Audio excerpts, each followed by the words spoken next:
in relation to the Florida coast, as well as the bathymetry for today's dive. Hi everyone, yes, I'm Shannon Hoy and I'm from NOAA's Office of Ocean Exploration and Research, and I'm the mapping lead for this expedition. So I do everything maps and everything acoustics. For some context, here's the Google Earth image. So we dove here. We moved on to dive 2 about here. And then dive 3 was here, which was yesterday's dive. And we are all the way out here now at dive 4. So for context with the Gulf Stream, our first 3 dives were in that Gulf Stream water, fighting those currents, and we've moved out of it, and we're expecting to see a different water mass and maybe some different operational fun times with different currents today. So for context with bathymetry, so everything that is the darker color, that's the publicly available data through NCEI that was available before this field season, 2019. And the high colors is what was collected during the first Windows to the Deep expedition of 2019, Leg 1, EX 1903, Leg 1. So you can see we extended coverage on the south of this Million Mound Stetson Mesa area, and we extended coverage to the east. And then we also added coverage in the Central Plateau area. So again, for reference, dive 1, dive 2, dive 3, and we're out here now on Blake Plateau. Awesome. So this data was collected actually in 1806, and it had some interesting features, and I'll let Alexis explain that, or Amy, while I do some zooming on our planned dive track.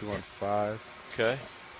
Yeah, so last year during 1806, there had been a knoll identified through essentially just one path of bathymetric data, and they decided to come out, and unfortunately we're not able to dive, but did a decent amount of mapping, which revealed more of these type of knoll features.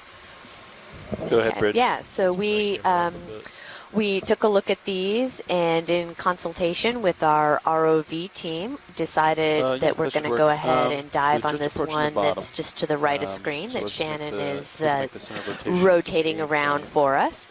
And so given the optimal current conditions and how it's best for our ROV team to go across these, we're going to kind of go up the, what was it, kind of the northeastern side, I believe? Yes, that's correct. Let me know if you want me to put north up again. No, it's fine.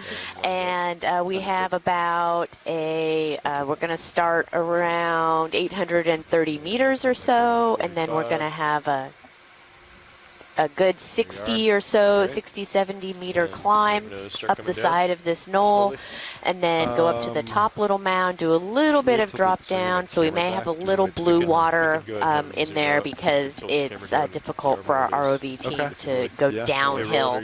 So we may have a little bit in between there, and then we'll go up to this highest peak, back down a little bit, and kind of end on that third mound. Yeah, so this track will hopefully cover about 750 meters today and give us some good context for what these knolls might be. Yeah. And with that, we are quickly approaching the seafloor. The ROV is currently at about 806 meters. So we will continue our trek down to the seafloor and be back with you guys soon. Video's clear with HD1. Copy. Would you like to do mini Zeus? Yeah. Okay.